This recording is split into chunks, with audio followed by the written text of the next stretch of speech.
Why does law of demand operate, या फिर आपने इसको प्लस वन में से पढ़ा होगा, why does the demand curve slopes downwards to right. एक इंपॉर्टेंट क्वेश्चन होता था बच्चे, ठीक है। यहाँ पे हमारे को एज सच कोई खास लिखना तो नहीं है, बट ऑब्वियसली समझना है। नंबर वन क्या है, why does the law of demand operate? It is because the law of diminishing marginal utility. Now, what is the law of DMU, या फिर diminishing marginal utility states? It states as we go on purchasing more and more units of a commodity, ठीक है, consuming, जैसे जैसे हम क्या करते हैं, ज्यादा ज्यादा कमोडिटीज एक ही प्रोडक्ट की खरीदते रहते हैं, ज्यादा ज्यादा यूनिट्स एक ही प्रोडक्ट की कंज्यूम करते रहते हैं, the utility, the extra utility derived from each additional unit keeps on diminishing। मतलब आई थिंक हमने लास्ट क्लास में थोड़ा एग्जांपल नहीं किया था, नहीं किया होगा, आई नहीं किया। Say suppose there's this product X, or let's just name this product. What product do you want? Burger? नीचे है ये वैसे, चलो ठीक है। Say suppose you went to the McDonald's, right? And you wanted to have a burger, right? You know, if you buy one burger, it might just cost you rupees 50। वहां तो सस्ता ही होता है, ठीक है। 50 रुपए का एक बर्गर है, आपने लिया, उससे आपको सेटिस्फैक्शन बच्चे 500 की मिल रही है यूटिल्स में, याद है ना।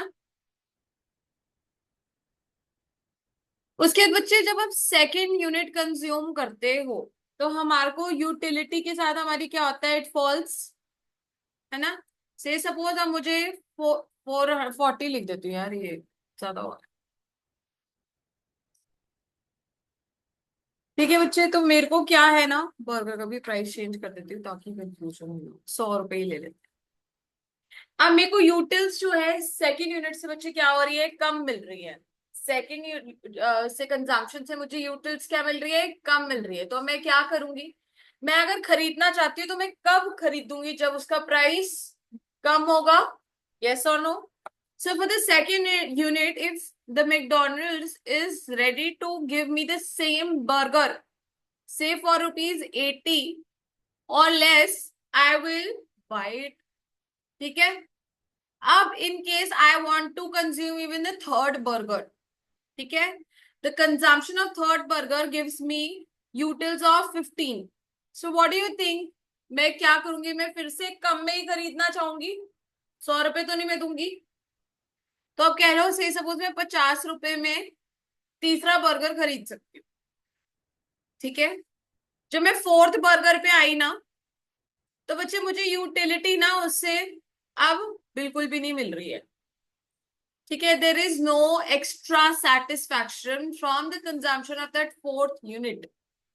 सो ऑब्वियसली मैं क्या करूंगी, मैं क्या कोई प्राइस देना चाहूंगी यहाँ पे,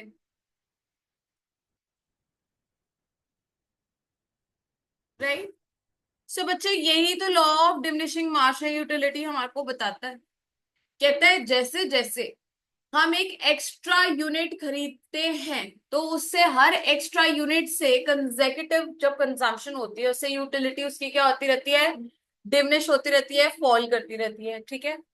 लेकिन वो ऐसा, अब मेरे को अगर कोई कन्विंस करना चाहे कि आप ज्यादा परचेज करो, तो मैं ज्यादा कब परचेज करूंगी बच्चे, जब उसका प्राइस कम होगा, यस, लो होगा, लेस होगा, कम होगा, राइट। तो यहाँ पे हमारे को लॉ ऑफ डिमांड दिख रहा है कि अगर मुझे ज्यादा परचेज करना है तो price should be less, right. So this is why the law of demand operates. Number one what है, बोलो, the law of diminishing marginal utility. So देखो बहुत सिंपल सा है, ये आप स्टार मार्क करेंगे, ये आपको एमसीक्यू पूछ लिया जाता है कि why does law of demand operate, तो आपको 4-5 ऑप्शंस दिए होंगे, तो आंसर क्या है, law of diminishing marginal utility, ठीक है। सिर्फ वही आंसर रहेगा, कुछ और आंसर नहीं रहेगा, सीधा आपको आंसर में टिकना है, टिक करना है, law of DMU, that's it, ठीक है बच्चे।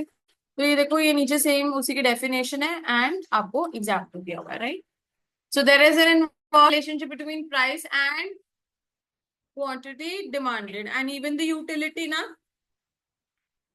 सेकंड बच्चे, जे.आर. हिक्स एंड एलन ने हमारे को प्राइस इफेक्ट दिया है, ये भी हमने +1 में पढ़ा हुआ है। प्राइस इफेक्ट क्या होता है?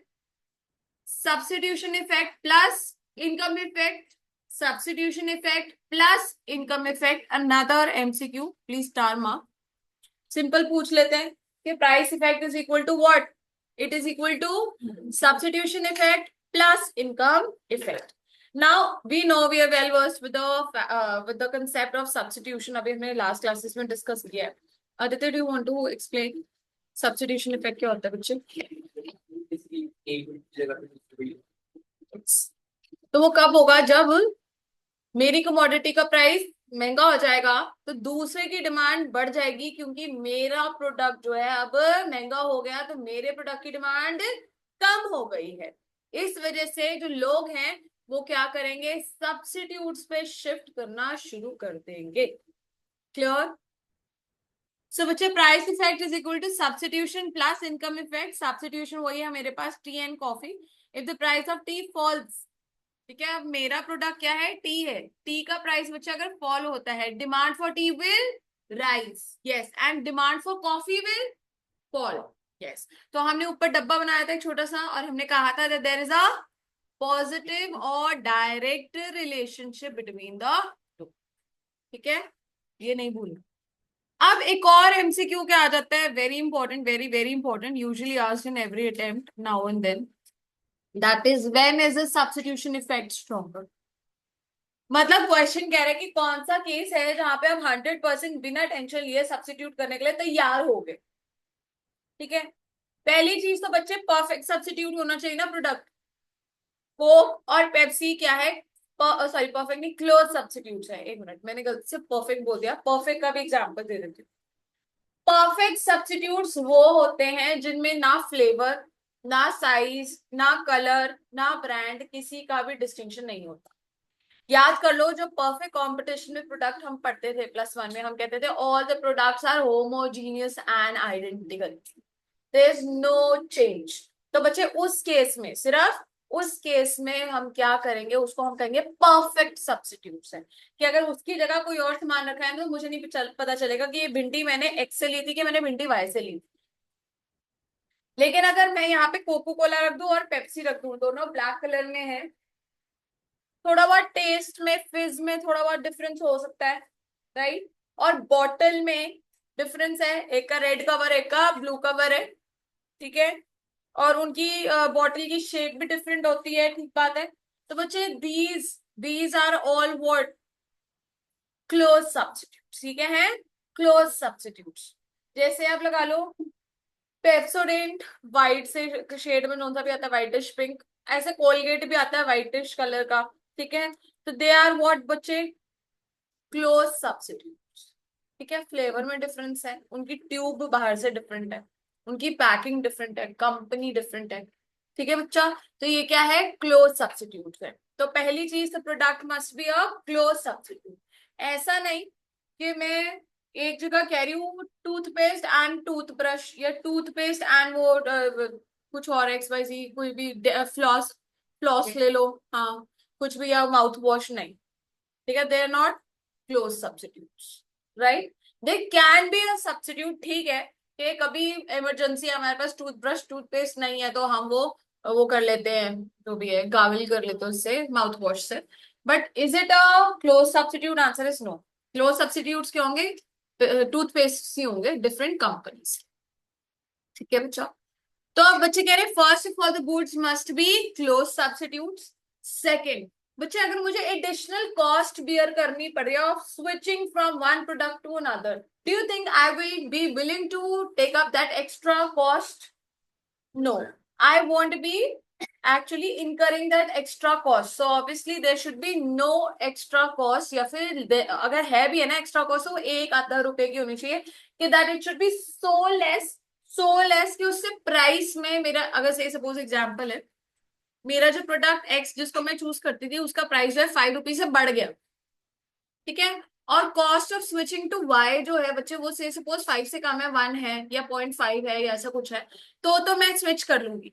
लेकिन अगर है ही 4, तो आपको क्या लगता है मैं स्विच करना चाहूंगी? या 5 है तो मैं स्विच करना चाहूंगी? No.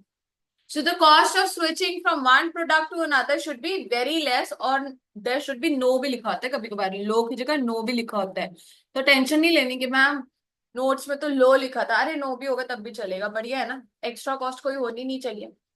Next is lower inconvenience of switching. इसका मतलब है, से सपोज मैंने यहाँ पे, मैं इस मार्केट में रहती हूँ 10 सेक्टर की मार्केट में, मतलब घरों में। अब मेरे को क्या है बच्चा, यहाँ से कोई प्रोडक्ट मिल रहा है, लेकिन जो इसका सब्सिट्यूट है ना, जो सस्ता है, वो उसके लिए मुझे सेक्टर 10 चंडीगढ़ ट्रैवल करना पड़ेगा। So don't you think there is a lot of inconvenience involve in going and buying that product every day? So वो इनकन्वीनियंस अगर है तो मैं स्विच नहीं करूं। लेकिन अगर इसी मार्केट में या आसपास की मार्केट में जहां पे मेरे को इतना इनकन्वीनियंस नहीं है, कन्वीनियंस है, तो मैं वहां वाली मार्केट से वो प्रोडक्ट बाय करूं, राइट? तो 3 पॉइंट्स क्या है? Number 1, the product should be pure substitute. Second, low cost of switching. Third, lower inconvenience of buying या स्विचिंग, जो भी बात है, ठीक है ना? तो ये 3 पॉइंट्स हैं जो कि आपको ध्यान रखने हैं जब आपको पूछा जाए कि कब एक प्रोडक्ट जो है वो सब्स्टिट्यूट जो है किया जा सकता है। क्लियर? नेक्स्ट बच्चे, income effect. Can anyone explain me what is the meaning of income effect? The demand for normal. No, that is not income effect. That is just the increase in income of the consumer that you're talking about. That is a determinant of demand. And as the price of food decreases, the income of the consumer increases. As Income won't change, बच्चे. income won't change, it remains same, but the amount. Purchasing power, you should say. The purchasing power. तो आप भी ये बोलना चाहते थे शिखा? मैं explain कर देती हूँ जिसको नहीं पता बच्चा। देखो जी, मेरे ना पॉकेट में 100 रुपीज है, ठीक है? मेरी मम्मा ने मेरे को 100 रुपीज दिए और बोला कि जाके 100 रुपए के एप्पल्स मार्केट से लेके आओ, ठीक है बच्चा? 100 रुपीज देती मम्मा पापा ने और बोला जाके मार्केट से 100 रुपए के सेब ले आओ। बच्चे गर्मियों के मौसम में कह लो 1 किलो सेब जो है उसका प्राइस 100 रुपए है, तो मुझे बताओ मैं कितना परचेज कर पाऊंगी? 1 kg, fair enough.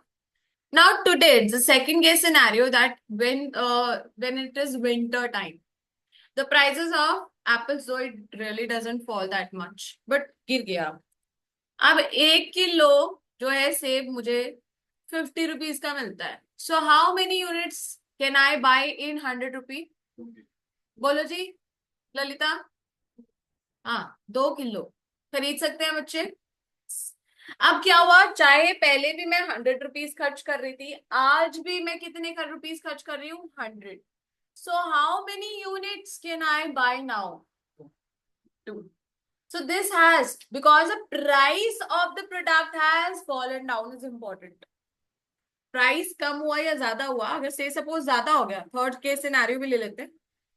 अब 1 किलो सेब मुझे किलो 200 रुपए के मिलते हैं, तो मैं कितनी यूनिट्स खरीद पाऊंगी? हाँ, हाफ केजी, 0.5 ग्राम्स, केजी या फिर 500 ग्राम्स, यस, आधा किलो ही खरीद पाऊंगी। तो बच्चे कह रहे हैं क्योंकि price of the product has changed, बढ़ेगा तो मेरी परचेसिंग पावर भी बढ़ती है, और सॉरी कम होती है। अगर प्राइस कम होगा तो मेरी परचेसिंग पावर बढ़ जाती, right? So this is what your income effect. Income effect जो है आप मेजर करते हो on the basis of real income of the consumer. कैसे? Real income of the consumer. Real income क्या होती है? जहां पे भी हम बात क्या करते हैं, परचेजिंग पावर की, ना कि इनकम की, ठीक है? आई ओके? सो बच्चे आ जाओ, यहां तक है आपका इनकम इफेक्ट। उसके बाद इनकम को एक्सप्लेन किया हुआ है, ठीक है मिष्टी? ये इनकम इफेक्ट है। उसके बाद नॉर्मल, ये तो हम पढ़ चुके हैं ऑलरेडी, एक्स वाई ज़ेड, ठीक है? सो बच्चे इनकम इफेक्ट क्या है? When the price of the commodity falls the real income rises, real income rises, ठीक है? सो इफ रियल इनकम, पहले जो price of the product was 50, now it has risen up to 100, so what will happen to my purchasing power? It will fall or decrease, yes, purchasing power fall होगी, real income also falls, right. आगे का जो है वो normal good inferior good को already हम discuss कर चुके हैं। नॉर्मल गुड के केस में अगर इनकम राइज होगी तो डिमांड बढ़ जाएगी, इंफीरियर गुड के केस में कम हो जाएगी, ठीक है। तो ये बेसिक्स तो हमारे रहेंगे रहेंगे साथ में। So income and substitution effect will give rise to what बचे, price effect. This we've already made a वो अपना ये लिख लिया ना हमने टेबल में ये दोनों चीजें। बच्चे what happens when there are new customers in the market? अगर पहले मैं एक पर्टिकुलर सेक्शन को टारगेट नहीं कर पा रही थी, मेरा प्रोडक्ट था मैं बेच रही थी, अब उस प्रोडक्ट को मैं उस टाइम पे टारगेट नहीं कर पा रही थी, अब मैं टारगेट कर पा रही हूं, तो क्या हो जाएगा, डिमांड इंक्रीज हो जाएगी। So with the arrival of new customers in the market, demand of the market rises or increases.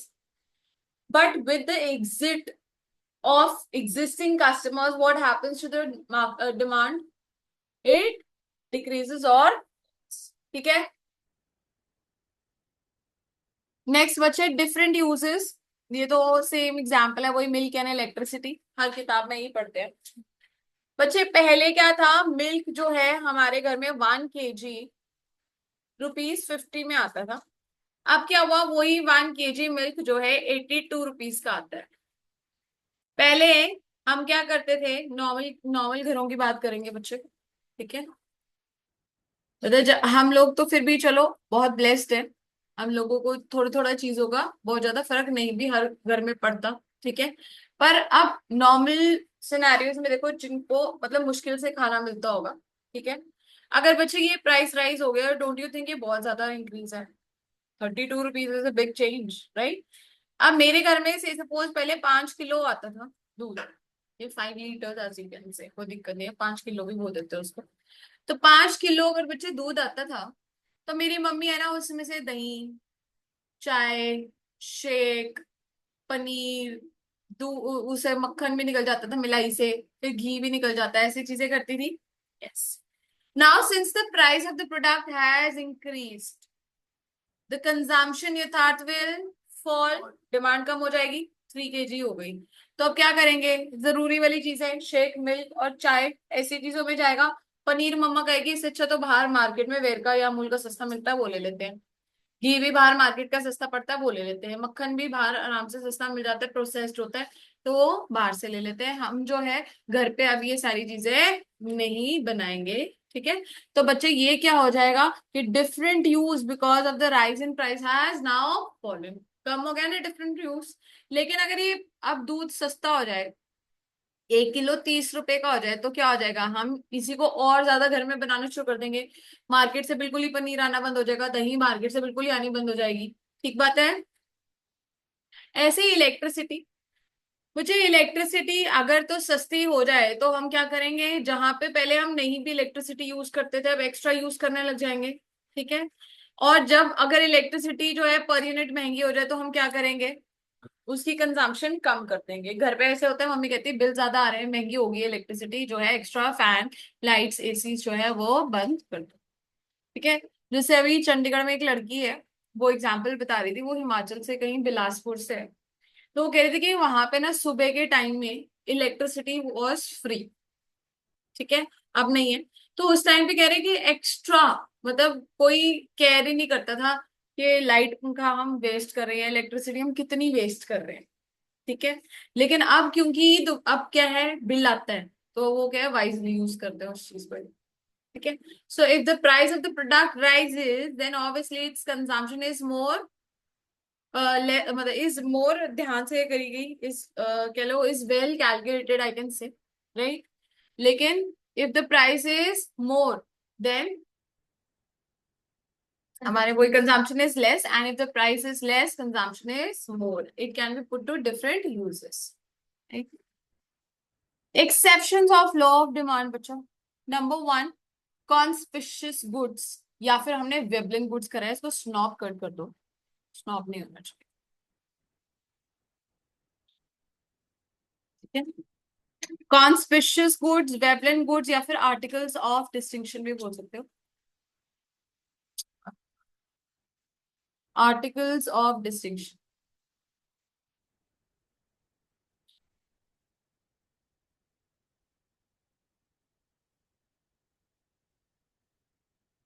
है। आर्टिकल्स ऑफ डिस्टिंक्शन, बच्चे ये वो गुड्स होते हैं जो कि डिमांड ही क्यों होते हैं, because there price is more और high. If there price falls what happens to the demand, demand also falls और डिक्रीजेस। ठीक है, तो यही है बच्चे।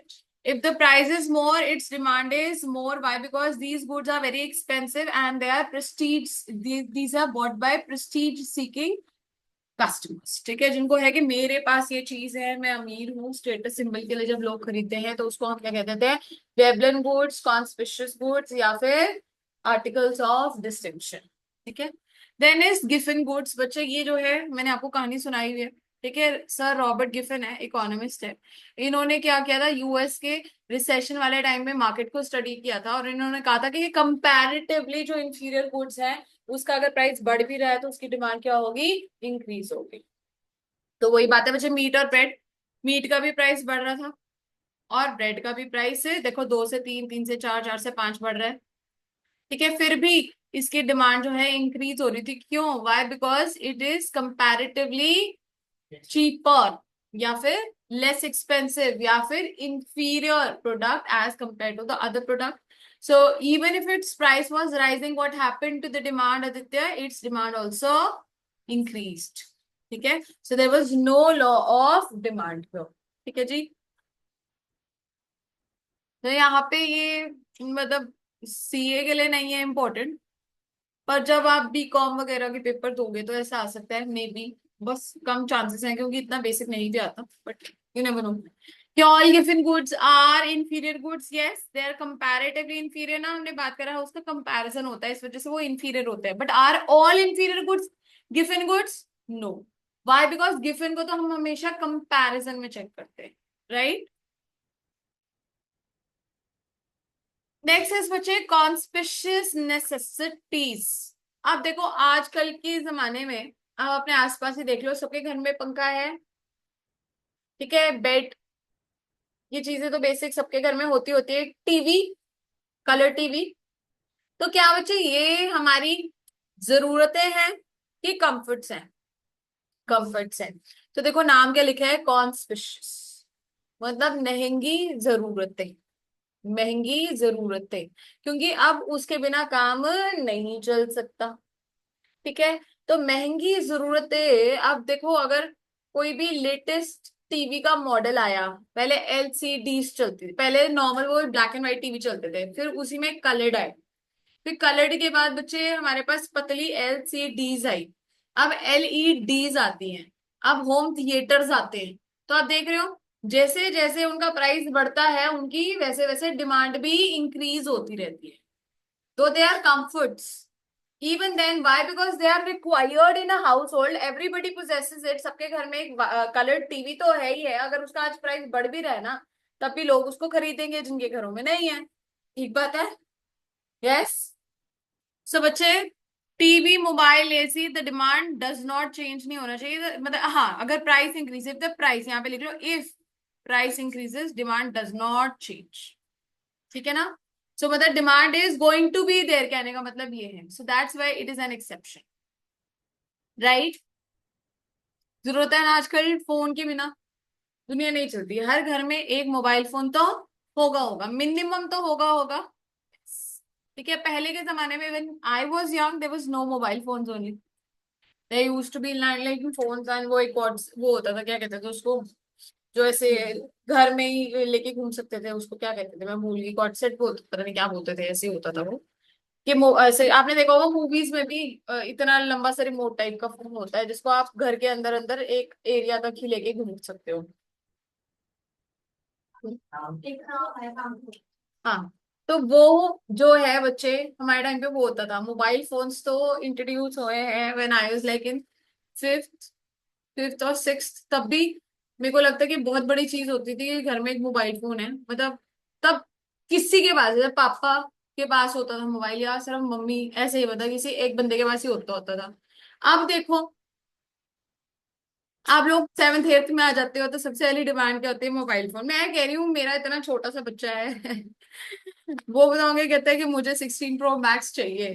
हाँ, वो ऐसे होता है कि मुझे फोन चाहिए। अभी बच्चे तुम पैदा तो हुए नहीं हो, तुम्हारे को फोन पहले हाथ में चाहिए। मतलब मैं ऐसे एग्जांपल दे रही हूँ कि ये जो है डिमांड्स जो है, it changes why, because everybody in the society has made it so necessity to have it in every hand that even if the price keeps on rising, its demand will still be there. It's not going to fall. That's what I want to explain. Next is bache future rise in price. Now this we've already discussed. If we anticipate a further rise in the price of the gold, what is going to happen to the demand of the gold today if I want it? It is also going to set false. No, beta. मेरी बात सुनो। रुद्र से suppose आपके भाई की शादी है, बहन भाई है कोई, कौन है? बहन है। बहन की शादी है ऐसे सपोज 6 महीने बाद, ठीक है, मतलब एग्जाम्पल है। तो मम्मा ने ऑब्वियसली सोचा होगा कि मेरे को गोल्ड लेना है, ठीक है। तो अगर गोल्ड लेना है बच्चे, आपको दिख रहा है कि 6 महीने बाद दिवाली भी आने वाली है और उस टाइम पे प्राइस जो है बढ़ने वाले हैं। तो मम्मा क्या कहेगी, देखो जी आज अभी 90,000 के आसपास आ गया, जो भी हमने थोड़ा बहुत गोल्ड लेना है वो आज ही खरीद लेते, क्योंकि दिवाली के आसपास तो 1 लाख रुपए वो चल जाएगा सोने का रेट। तो even if the price is rising today and you anticipate a future rise in the price, what will happen to the demand today? Price. Why answer say it increases today. ठीक है। But if you anticipate, मम्मा सोचते हैं कि market से सुनने के लिए मिला है कि अभी तो प्राइस बढ़ रहे हैं, 6 महीने बाद प्राइस कम होने वाले हैं, तो क्या करोगे? आज डिमांड कम कर दोगे क्योंकि प्राइस गिर रहा है, ठीक है, क्योंकि और 6 महीने में मुझे और सस्ता मिलेगा, तो मैं आज क्यों खरीदूं, मैं 6 महीने बाद खरीदूंगी। ठीक बात है। नेक्स्ट ये देखो उल्टा है ना, प्राइस बढ़ रहा है तो डिमांड भी बढ़ रही है, इसलिए ये एक्सेप्शंस में आ रहे हैं। टुडेज डिमांड है बच्चा, फ्यूचर नहीं, और ये प्राइस भी टुडे का है, ठीक है ना, और आगे का फ्यूचर भी हम एंटिसिपेट कर रहे हैं कि राइज ही हो रहा है। Next is irrational behaviour. 2 points है ये, इरेशनल एंड स्पेकुलेटिव। बेटा इरेशनल मतलब कि बिना सोचे समझे, बिना जांच पड़ताल किए हम जो है खरीद रहे हैं। यहाँ पे आप लिख लो कि ये होता है जैसे हमें ऐसा लगता है कि क्वालिटी ज्यादा हो गई, हमें ऐसे लगता है if the price of the product is more, its quality is also going to be more, ठीक है, क्वालिटी जो है सुपीरियर होगी। तो इस वजह से मैं क्या करूंगी, I am willing to give more rupees, more money या प्राइस फॉर इट, ठीक है। तो महंगी चीज को हम कहेंगे कि हाँ जी, दुकान में जाते भैया सबसे बढ़िया चीज दिखाओ, ठीक है, तो भैया जो है ऐसे खोल के आपको कपड़े या फिर सामान ऐसे खुले में दिखा देगा, और आप सोचोगे जो सबसे महंगा है ना वही अच्छा होगा। फिर कभी कभार जो दुकानदार आपको अच्छे से जानता होगा ना, वो कहेगा देखो जी कोई फर्क नहीं है, बस प्राइस का फर्क है, सेम ही चीज है, आपको कोई फर्क लगेगा ही नहीं, बल्कि आप सस्ती चीज लो। होता है ना। क्यों बच्चे? क्योंकि हमें हमारी सोच कैसी है कि अगर महंगी चीज है तो वो अच्छी ज्यादा होगी। So that is an irrational. जैसे मैंने आपको चोकर का एग्जांपल दिया था, मार्केट में आप जाओ, चोकर वाला आटा अगर आप लोगे ना मोटा मोटा, तो आप जो है उसको कहोगे कि बेकार है, लेकिन वही अगर आपको बार्गेज के डब्बे में मिलेगा ना, तो आप कहोगे अच्छा यार है तो हाई फाइबर है, गुड दिस थिंग है, it is good for health, let's just by it. वो 100 रुपए का तुम खरीद के लाओगे जो तुम वहां पे फेंक के आते हो, राइट। सो मतलब इवन मी, मैं एक एग्जांपल दे रही हूँ। सो ये क्या है, हम लोग इरेशनल है, हम सोच समझते नहीं है। हम कहते हैं कोई महंगी चीज है तो उसमें कुछ ना कुछ डिफरेंट फीचर होगा और वो अच्छा ही होगा, ठीक है, वो सुपीरियर या गुड क्वालिटी का होगा, तो लेट्स जस्ट परचेज। क्लियर है। Next is speculative goods. Speculation का मतलब किसी को पता है? wherever I earn money because of changes in prices, ठीक है, तो वो स्पेक्यूलेशन होता है। मेरे को कमोडिटी से कोई लेना देना नहीं है, मुझे सिर्फ कमोडिटी के प्राइस इंक्रीज या डिक्रीज से लेना देना है, ठीक है। मुझे सामान से कोई लेना देना नहीं है, मैं खरीद या बेच ही क्यों रही हूँ आदित्य, क्योंकि मुझे उससे मिलेगा एक्स्ट्रा, चेंज इन प्राइस की वजह से प्रॉफिट्स में अर्न करूंगी। So this is usually done in this market, share market, stock market.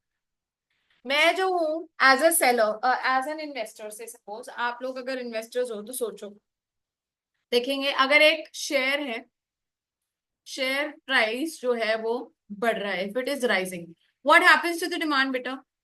Demand also rises. हम कहेंगे महंगा हो रहा है, जल्दी जल्दी खरीद लेते हैं।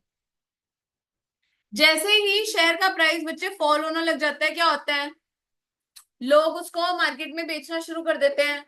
मार्केट में बेचना शुरू कर देते हैं, क्या उसको लोग खरीदेंगे फिर जब सारे बेच रहे हैं तो डिमांड फॉल हो जाता है। So this is in case of speculative goods too. ठीक है। So speculation is a process where I earn money because या profits because of changes in the price of the shares या फिर product. I'm least interested in the commodity value. ठीक है जी। Now change in quantity demanded and change in demand. बच्चे change in quantity demanded का दूसरा नाम क्या आता है, लिख लो, movement along the demand curve। और जो हमारा चेंज इन डिमांड है उसको क्या कह देते हैं, shift in demand. Demand curve, along the demand curve, पूरा लिख देते। ये ना कलर भी थोड़ा लाइट है। This is movement along the demand curve। ठीक है बच्चे। So movement in the demand curve, yeah, movement along the demand curve is also known as change in quantity demanded, and it happens due to change in own price। क्या? Because of own price of the commodity। So यहाँ पे मैंने आपको पहले भी बताया था, यहाँ पे एक आप ऐसे रेड अलर्ट लिख लो स्टार मार्क करके, या एक ऐसे वो बना लो बल्ब सा अपने दिमाग को उजागृत करने के लिए, that use the words rise and fall। ठीक है। जब भी हम बात करेंगे किसका, चेंज इन क्वांटिटी डिमांडेड या मूवमेंट की, तो हमारे पास वर्ड्स किस तरह के आएंगे, डिमांड राइज हुई या डिमांड फॉल हुई। ठीक है बेटा। इंक्रीज डिक्रीज नहीं आएगा, इंक्रीज डिक्रीज नहीं आएगा। ठीक है। क्योंकि यहाँ पे जो मूवमेंट होती है इसमें दो तरह की होती है, एक्सपेंशन या फिर कुछ किताबों में एक्सटेंशन भी लिखा होता है। ठीक है। +1 की टीआरजेन में एक्सटेंशन नाम लिखा होगा तो एक ही बात है। ठीक है। तो एक्सपेंशन या एक्सटेंशन एक ही बात है, और दूसरा है कॉन्ट्रैक्शन। ठीक है। एक्सपेंशन एक्सटेंशन, और दूसरा क्या है, कॉन्ट्रैक्शन। सो बच्चा जो हमारा एक्सटेंशन है, जो हमारा एक्सटेंशन है वो कब होगा, जब डिमांड इंक्रीज होगी due to fall in prices. Contraction कब होगी, क्योंकि जब डिमांड फॉल हुई है due to increase not change, rise कह लो, राइज इन प्राइसेस। ठीक है। सो बच्चा जो चेंज इन डिमांड है या फिर शिफ्ट इन डिमांड कर्व है, ये क्यों होता है, due to factors other than own price of the commodity. ठीक है जी। ये कब होता है, due to factors other than own price of the commodity. Example, price of related goods, income of the consumer, taste and preferences, future expectation of price, size in the market, increasing, no, sorry, size of population या फिर consumers in the market। So ये कुछ जो है हमारे examples है किसके, other factors। ठीक है जी। सो यहाँ पे दो जो सिनेरियोज होते हैं वो क्या होते हैं, इंक्रीज एंड डिक्रीज। तो यहाँ पे होंगे जो वर्ड्स यूज होंगे that is increase and decrease. ठीक है। इंपॉर्टेंट है, यहाँ पे अपनी वही दोबारा से लाइट जला लो। ठीक है। वहां पे क्या है, राइज एंड फॉल है, यहाँ पे क्या है, इंक्रीज एंड डिक्रीज है। हाँ नीचे एक्सप्लेन करती हूँ, ये देखो। ठीक है। ये समझ आ गई कि चेंज इन क्वांटिटी डिमांडेड के दो ये कॉम्पोनेंट्स है, भी एक्सप्लेन करूंगी ये क्या होता है। बच्चे एक्सपेंशन कैसे होती है समझेंगे। पहले जो है मार्केट में पेन का प्राइस 12 रुपए था। ठीक है। तो उसकी डिमांड 40 यूनिट्स थी। When the price of the pen in the market was ₹12, I used to sell 40 units in the market। ठीक है। ये डिमांड, सेल नहीं बोलती। There was a demand for 40 units in the market. Now because the price of the pen has fallen down to ₹8, the demand in the market has increase to 70। तो क्या हुआ है बच्चे, पहले प्राइस ऐसे था, डिमांड इतनी थी। ठीक है। अब प्राइस यहाँ है, डिमांड ये है। एक ही डिमांड कर्व दिख रहे हैं, दो डिमांड कर्व्स दिख रहे हैं? कौन कह रहा है दो? डिमांड कर्व्स, ये है demand curve, downward sloping. Lalita कितने हैं? पक्की बात है, किसी को दो दिख रहे हैं तो बताओ। एक है बच्चे, this just one demand curve, but are there two points? Points बोलो, ए एंड बी दो दिख रहे हैं हमें, ठीक है जी। सो पॉइंट्स दो हैं, ए है और पॉइंट बी है, there two points. Now, what are we doing, beta? We are moving from point A to point B. So, this is movement along the demand curve. एक ही डिमांड कर्व है, उसमें हम point A से point B पे jump मार रहे हैं या फिर मूव कर रहे हैं, लेकिन है क्या, एक ही स्लोप है, एक ही ढलान है। एक ही ढलान पे जब आप चल रहे हो तो एक जगह से दूसरी जगह जा रहे हो, पर रोड तो एक ही है, ठीक है। अब एक्सपेंशन में क्या हो रहा है, क्योंकि प्राइस कम हो रहा है, डिमांड बढ़ रही है, so this is also known as important downward movement. देख रहे हैं ना, डाउन, ए से बी नीचे जा रहे हैं हम, हमेशा एक्सपेंशन का कोई मर्जी एग्जाम्पल ले लो, क्या होने वाला है, अगर प्राइस गिरेगा तो डिमांड बढ़ेगी और वो हमेशा नीचे वाली साइड ही आएगा, क्योंकि देखो प्राइस वाई एक्सेस से हम नीचे जा रहे हैं और एक्स एक्सेस में हम फॉरवर्ड जा रहे हैं, तो ये क्या होने वाला है, always a downward movement in the demand curve. Clear? क्या होगी, downward movement along the same demand curve, ठीक है जी। सो ये भी एक और स्टार मार्क है कि व्हाट हैपेंस, किस तरह का मूवमेंट होगी on the in the expansion, so it is going to be downwards, yes. बच्चे इसको अब इंपॉर्टेंट लिखो, इंक्रीज इन क्वांटिटी डिमांडेड लिखा है जी, इंक्रीज इन डिमांड नहीं लिखा, तो ठीक है। ये सिर्फ इसलिए अगर आपको कंफ्यूज करने के लिए बोल दिया तो पेपर में। आगे वर्ड क्या लिखा Lalita ji, quantity, quantity demand. और क्वांटिटी डिमांडेड हमें नाम में ऊपर हमने लिखा ना, चेंज इन क्वांटिटी डिमांडेड है तो वो क्या है, मूवमेंट है, ठीक है। अब इन्होंने अगर आईसीआई ने कंफ्यूज करने के लिए इंक्रीज लिख दिया, तब भी इंक्रीज इन क्वांटिटी डिमांडेड है ना, it is going to be only because of movement of the commodity, ठीक है बच्चे, वेरी गुड। नेक्स्ट बच्चे, क्या हुआ, अब हमारा प्राइस ऑफ द पेन के साथ क्या हो रहा है देख रहे हैं। पहले the price of the pen was ₹15, so I used to buy, yeah, there was a demand in the market for 80 units. Now since the price has increased from 15 to 20, price अब इंक्रीज हो गया है, demand के साथ क्या होने वाला है लक्ष्य, डिक्रीज हो जाएगी, यस। 80 से कितनी हो गई बच्चे, 50 हो गई है, डिमांड 80 से कितनी हो गई है, 50 हो गई है।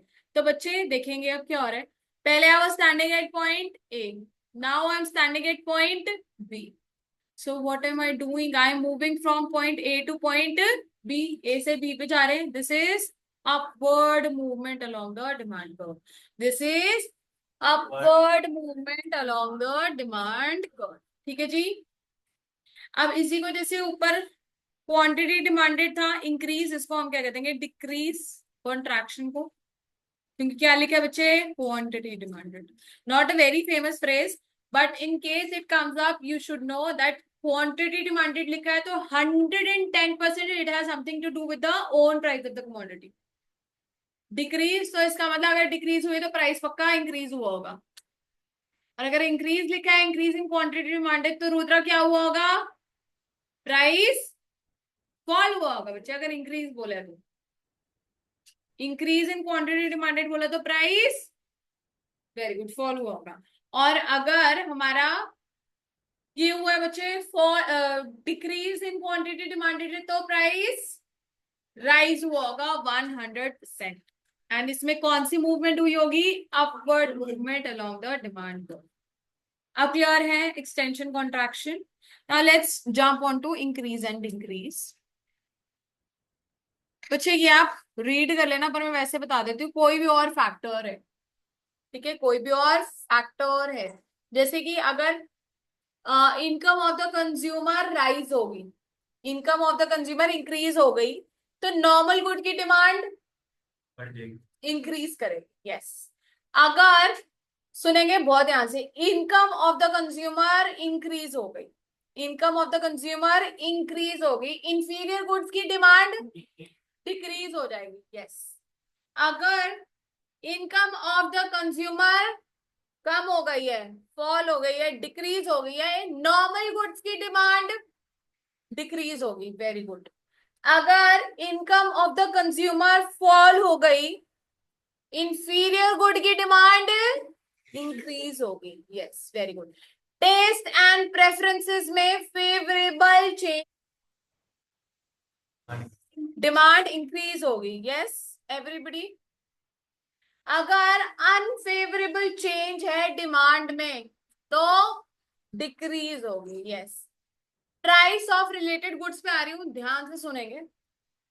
अगर मेरी कमोडिटी का प्राइस, ठीक है, मेरी कमोडिटी का प्राइस फॉल हो गया तो सब्स्टिट्यूट, सब्स्टिट्यूट गुड में हमारे पास क्या होगा वो हम छोड़ो एक बारी, चलो और उससे करते हैं। डिमांड हमारे की हमने बात करनी है, राइट, सॉरी। अगर सब्स्टिट्यूट गुड का प्राइस इंक्रीज हो गया, सब्स्टिट्यूट गुड का प्राइस इंक्रीज हो गया तो हमारे गुड की डिमांड इंक्रीज। बताओ पॉजिटिव, ऑलवेज रिमेंबर, बिना सोचे समझे पॉजिटिव, ठीक है। अगर सब्स्टिट्यूट गुड का प्राइस फॉल हो गया मिष्टी तो मेरी कमोडिटी की डिमांड, हाँ, reduce, बच्चे हमेशा पॉजिटिव।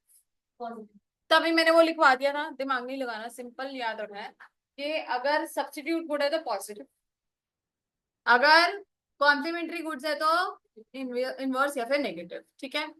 अगर आदित्य कॉम्प्लीमेंट्री गुड का प्राइस इंक्रीज हो गया तो मेरी डिमांड डिक्रीज हो जाएगी। डिक्रीज बोला ना, वेरी गुड। अगर कॉम्प्लीमेंट्री गुड का प्राइस फॉल हो गया तो मेरी डिमांड इंक्रीज हो जाएगी। यस, क्लियर है, श्योर। अगर future expectation of the price is to rise, बढ़ेगा, तो आज मेरी डिमांड क्या हो जाएगी, इंक्रीज। यस, किसी को डिक्रीज तो नहीं लग रहा। अगर फ्यूचर में प्राइस फॉल लग रहा है, कम होगा, तो आज डिमांड का क्या होगा, फॉल। Very good. और कौन सा पॉइंट रह गया हमारा, inferior good, substitute, complementary, taste and population. चलो, पॉपुलेशन अगर ललिता इंक्रीज हो गई, बढ़ गई, तो डिमांड को क्या होगा,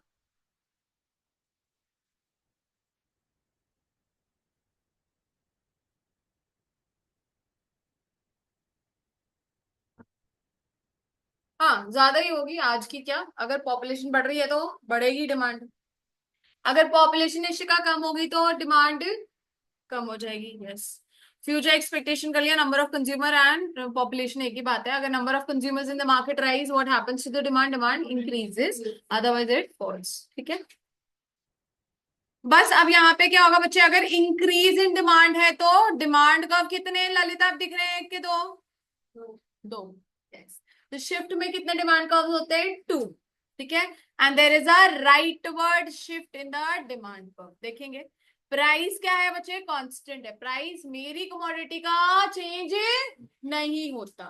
due to other factors demand जो है बढ़ गई, from Q0 to Q1। So new demand curve कहाँ आ गया, डी से D1, known as rightward shift in the demand curve, ठीक है बच्चे। अब उल्टा हो गया, प्राइस सेम है लेकिन डिमांड जो है किसी भी कारण से कम हो गई, तो there will be a leftward shift in the demand curve. I hope it's clear, ठीक है। Now let's start with the elasticity of demand. देखो जी, वहां +1 में थी, आपने सिर्फ परसेंटेज प्रोपोर्शनेट मेथड की होगा आई थिंक ज्यादा। यहाँ पे प्राइस, मतलब आपने कहने का मतलब जब आपने अपना पढ़ा होगा तो और मेथड्स भी पढ़े हो सकते हैं, बट वो प्राइस से रिलेटेड थे। Elasticity, price elasticity of demand पढ़ते थे आप, याद है। यहाँ पे प्राइस के साथ आपको इनकम भी पढ़ना है और क्रॉस प्राइस भी पढ़ना है, सब्स्टिट्यूट एंड कॉम्प्लीमेंट्री के साथ भी पढ़ेंगे, ठीक है जी। समझ आया पढ़ने क्या वाले हैं। +1 में जिसने भी ध्यान से पढ़ा होगा तो सिर्फ वो ये पढ़ा होगा, अब दिस इज एड ऑन, ठीक है जी। Elasticity of demand बच्चे means change in demand due to change in factors like price of own commodity, related goods, income of the consumer and advertisement expenditure etc. So बच्चे ये तो change है, but to what extent? तो ये definition से better आप क्या definition refer करोगे, तो लिखो लिखो it refers to it refers to the responsiveness. It refers to the of responsiveness of change in demand. It refers to the responsiveness of change in demand due to factors factors affecting due to factors affecting demand. Due to factors affecting demand, bracket open कर लो, लिख लो, bracket open करो, like own price of commodity, comma income of the consumer, comma income of the consumer and prices of related goods and prices of related goods, ठीक है जी। Brackets closed, brackets closed, good. आया बच्चे समझ? अब एक और चीज भी था यहाँ पे, एडवर्टीजमेंट एक्सपेंडिचर भी पढ़ेंगे, ठीक है, बट वो इतना इंपॉर्टेंट पार्ट नहीं होता, वो अभी तक पूछा भी नहीं गया पेपर में, ज्यादातर इनका ये प्राइस इलास्टिसिटी या इनकम इलास्टिसिटी पूछा जाता है, ठीक है जी। तो जो प्रैक्टिकल क्वेश्चन आते हैं वो इसमें से आते हैं, थियोरेटिकल अभी तक नहीं पूछा गया, बट आपके में एडवर्टीजमेंट एक्सपेंडिचर के ऊपर भी होता है, डोंट वरी, वो मैं बताऊंगी, बहुत ईजी है, very very very very easy है, जितना भी वो लगा सको उतना ईजी है। सो इसके ना मेरे पास थोड़े से और भी नोट्स हैं, बेटर वेट करो।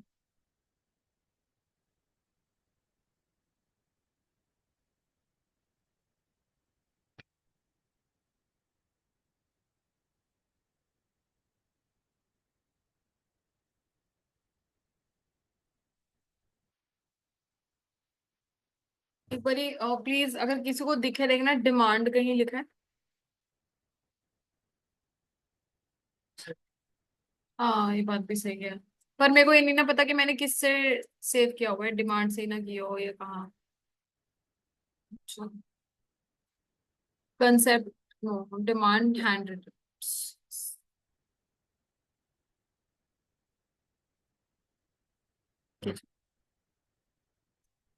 डोंट टॉक, आ जाओ जी। ये मैंने आपको बता चुकी हूँ, demand quantity, demanded flow, concept, price mechanism, demand function कर लिया, फिर हमने डिटर्मिनेंट्स या फैक्टर्स अफेक्टिंग डिमांड कर लिया, ठीक है बच्चे। हाँ आ गया जी। फिर हमने ये डेफिनेशन भी मैंने आपको रीड करा दी थी, I just share this PDF also in the group, ठीक है, just in case you want to go through. ये मेरी खुद की बनाई हुई, मतलब अपने खुद के हैंड रिटन है मेरे। फिर हमने डिमांड कर्व की स्लोप भी कर ली थी, delta P by delta Q, market demand curve schedule भी कर लिया था बच्चे, ठीक है। अब ये एक क्वेश्चन जो है, ये करा देते हैं। अच्छा जी। ये कहीं लिख लो, जहां पे स्लोप है ना वहीं पे लिख लो, स्लोप वाले पॉइंट में।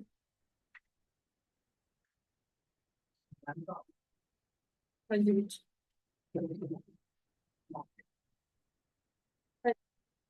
नंबर 7, ठीक है, पॉइंट नंबर 7 खोल लिया,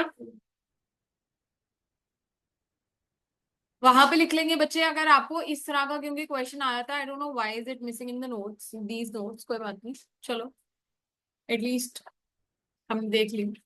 सो बच्चे यहाँ पे quantity is equal to 100 - 2p, ऐसे आपको क्वेश्चन में गिवन है और बोला है find the value of p, ठीक है। कैसे we are going to find it out, let's C.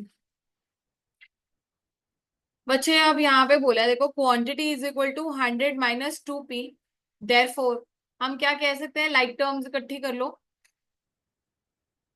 Like term भी नहीं इकट्ठी होगी, wait just a second. 100 - Q/2। हाँ, p निकालना है ना। सो हमने क्या कर लिया बच्चे, p को मैं इधर ले आई साइड पे, ठीक है। तो p इज इक्वल टू बच्चे 100 - Q डिवाइडेड बाई जो 2p था, ये यहाँ पे नीचे आ जाएगा, सब्स्टिट्यूट हो जाएगा डिवाइडेड में। फिर बच्चा यहाँ पे इसको मैं डिवाइड कर दूं तो 50 - Q/2 भी तो होगा ना। देखो जी, अगर मैं इसको खोल के लिखूं तो आई होप आप मेरे से बेटर कर लोगे, क्योंकि मैंने तो आपको बताया था मेरे पास तो मैथ्स थी नहीं, बड़े औखे सौखे मैंने मैथ्स करी है, बट ठीक है। I hope this is something that you know, इतना तो logically you can understand, right. So बच्चे मेरे पास इक्वेशन क्या है, दोबारा से मैं समझाने की कोशिश करती हूँ। Mathematics is not at all my forte, I left mathematics when I was in 9th standard, right. So आपने ये क्वेश्चन कैसे सॉल्व करना है, Q is equal to 100 - 2p, और आपको बोल दिया P की वैल्यू, प्राइस की वैल्यू जो आपने फाइंड आउट करनी है। तो बच्चा आप क्या करोगे, लाइक टर्म्स इकट्ठे कर लोगे। यहाँ पे मेरे पास आया Q is equal to 100 - 2p, तो therefore because I have to find out P, I will take here the value of P। 2p is equal to 100 - Q, ठीक है जी।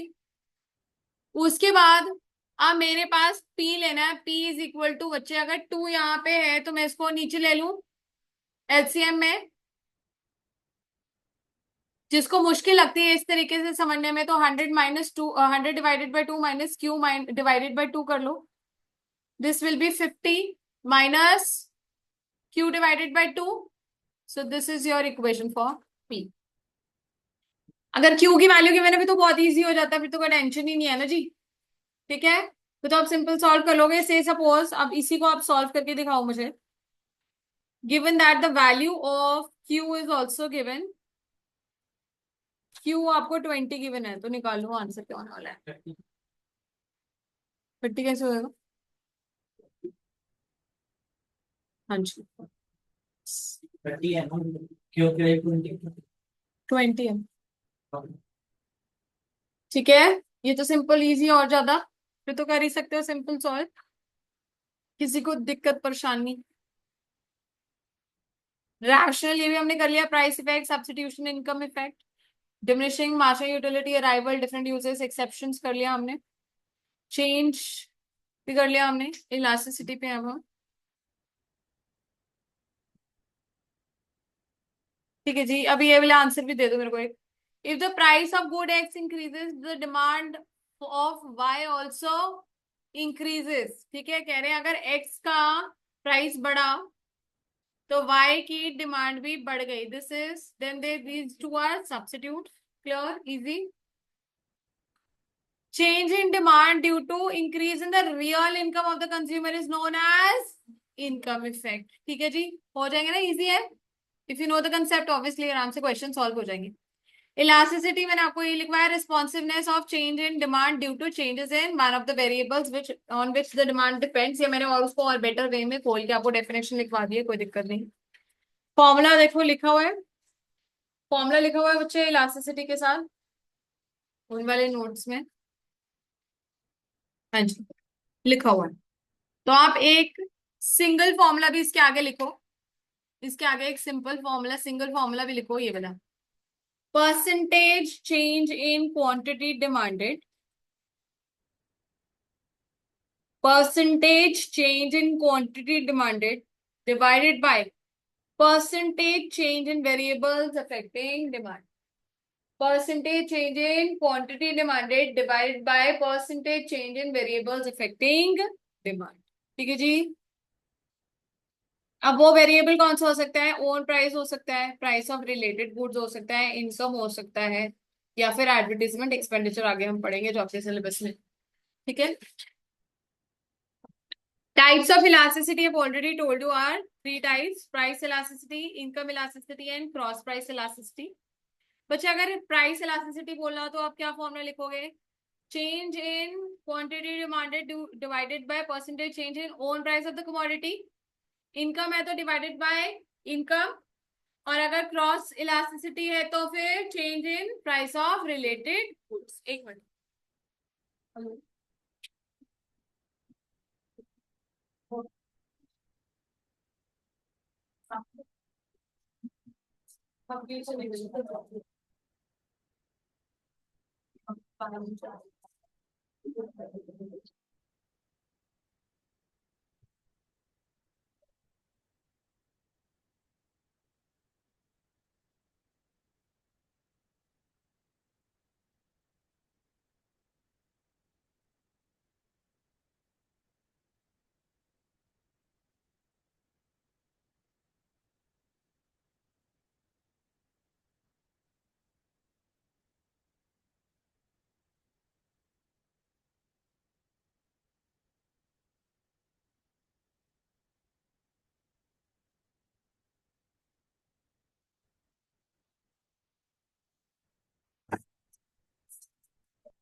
ठीक है जी, ये समझ आया? ओके, यहां तक कि जो भी वेरिएबल है उसको हम डिनोमिनेटर में ले लेंगे। परसेंटेज या प्रोपोर्शनल मेथड कैसे होता था, यहाँ पे इस आपके नोट्स में देखो लिखा हुआ है, यहाँ पे price elasticity is equal to percentage change in quantity demanded divided by percentage change in own price of the commodity divided by related good divided by income, और नीचे यहाँ पे डिवाइडेड बाय एडवर्टाइजमेंट एक्सपेंडिचर। ठीक है, अब percentage method, ठीक है, ऐसा कैसा होता है बताओ? पहले परसेंटेज मेथड, बच्चे हमारे पास क्या फॉर्मूला होता है परसेंटेज का? Percentage change in quantity demanded of x divided by percentage change in price of x. Say suppose I have to find out this value, percentage change in quantity demanded. How do I find it out? Percentage change is equal to नया minus पुराना divided by पुराना into 100। ये simple language में हम कैसे लिखते थे? P1 minus P0 divided by P0 into 100 for change in, for percentage change in price. ठीक बात है लक्ष्य? रुद्र, अगर मुझे percentage change in quantity demanded निकालना है तो वो कैसे निकलेगा बताओ? Q1 minus Q0 divided by Q0 into 100, that is proportionate. Wait, that is proportionate. अभी हम क्या कर रहे हैं? परसेंट। ठीक है जी, एमसीक्यू में आप जैसे मर्जी निकालो, hardly matters, answer is going to be the same, but since I am teaching you concept wise I will go conceptually only. ठीक है, हेडिंग क्या है? परसेंटेज। तो परसेंटेज निकलवा के दे रही हूँ, क्योंकि कभी कभार सुन लो, बहुत इंपॉर्टेंट बात है, जब आपको पेपर में ऐसे गिवन होता है that percentage Mishti change in quantity demanded जो है वो है 100, आपको P1 गिवन होता है और P0 भी गिवन होता है। ठीक है जी, तो आपको बोल दिया परसेंट, अब आपको इलास्टिसिटी ऑफ डिमांड निकाला है। मेरे को एक बात बताओ, कैन यू फाइंड आउट कि Q1 Q2 चेंज, इतना दिमाग लगाऊं कि मैं सीधा परसेंटेज से आंसर निकाल दूं? Yes, fair enough ना. So that's why I have to teach every concept. Yes, if you're given the 4 values, then obviously you don't have to calculate percentage.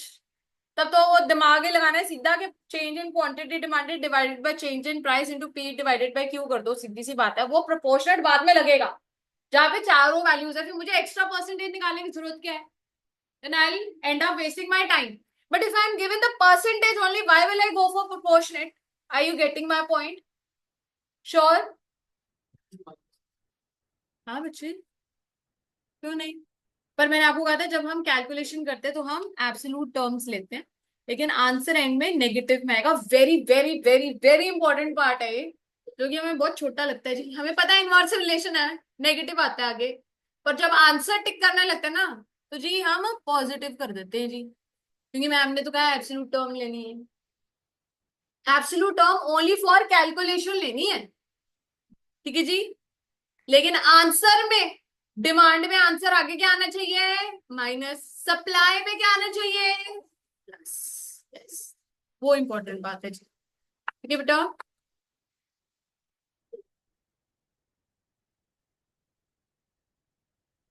Elasticity of demand has 5 degrees.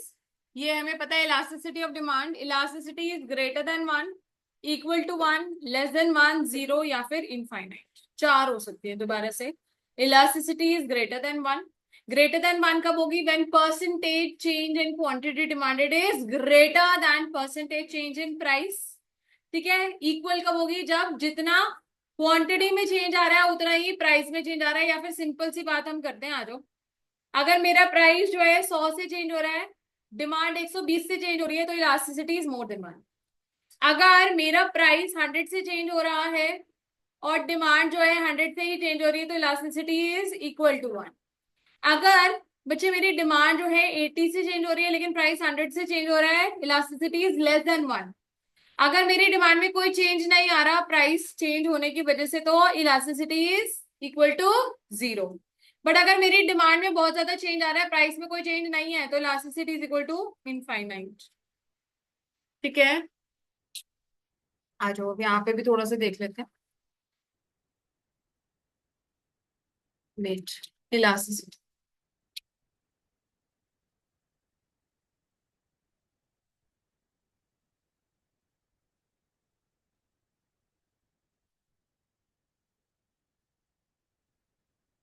ठीक है जी, ये वाला पढ़ रहे थे हमारे elasticity की डिग्रीज। नंबर 1 बच्चे, परफेक्टली इलास्टिक डिमांड कब होगी? When demand is equal to infinity. ठीक है। परफेक्टली इलास्टिक, परफेक्टली इलास्टिक मतलब डिमांड किसी भी एक्सटेंट तक खींची जा सकती है। Elastic is, this is elastic, इधर देखो, this is elastic. Can I stretch it? Yes, it can be stretch to a good extent. तो ये तो क्योंकि इसका भी एक कह लो कि एक वो है कि एक लेवल है जिस तक मैं इसको कर सकती हूँ। बट ऐसी चीज जो खींचे ही जा सकती है, खींचे ही जा सकती है, खींचे ही जा सकती है। ठीक है। तो वो क्या होगी? उसकी डिग्री इनफाइनाइट। क्या होगी? इनफाइनाइट। ठीक है। तो बच्चे ऐसा जहां पे प्राइस में कोई भी बदलाव नहीं है, मैंने आपको बताया कि हमारा प्राइस क्या रहने वाला है? 0। या प्राइस ऑफ रिलेटेड गुड्स क्या रहने वाला है? 0। इनकम क्या रहने वाली है? 0। लेकिन डिमांड में बदलाव आ रहा है, डिमांड में चेंज आ रहा है। So anything divided by 0 is, ठीक है। सो बच्चा यहाँ पे quantity demanded falls to 0 even if there is a slightest increase in the price. So price does not change, so price does not change, but only the demand increases और decreases. So बच्चे यहाँ पे इसकी एक conditions हैं। ठीक है, इसकी कंडीशंस हैं। व्हाट आई डू इज, इसका भी मैं आपको प्रिंट आउट दे दूंगी। ठीक है, एक बारी बस समझ लो, और मैं आज एक बारी पीडीएफ भेज देती हूँ। फिर ये जो इलास्टिसिटी की जो थ्योरी इसमें नहीं है, वो मैं आपको प्रिंट आउट दे दूंगी। अभी बहुत ध्यान से सिर्फ समझ लो बच्चे। Number of substitutes are available. अगर बहुत सारे सब्स्टिट्यूट्स है तभी तो, अगर थोड़ा सा भी प्राइस बढ़ेगा तो मैं दूसरे पे शिफ्ट हो जाऊंगी। परफेक्टली कॉम्पिटिटिव मार्केट में ही होता है ना, परफेक्ट कॉम्पिटिशन में ही ऐसा डिमांड कब होता है? याद है? हाँ कि नहीं? जहाँ पे हम P is equal to A R is equal to M R करते थे, और हम कहते थे A R is always the demand curve of the firm. Lalita ji, P से पढ़ी है +1 आपने? +1 करी थी आपने? चलो कोई बात नहीं।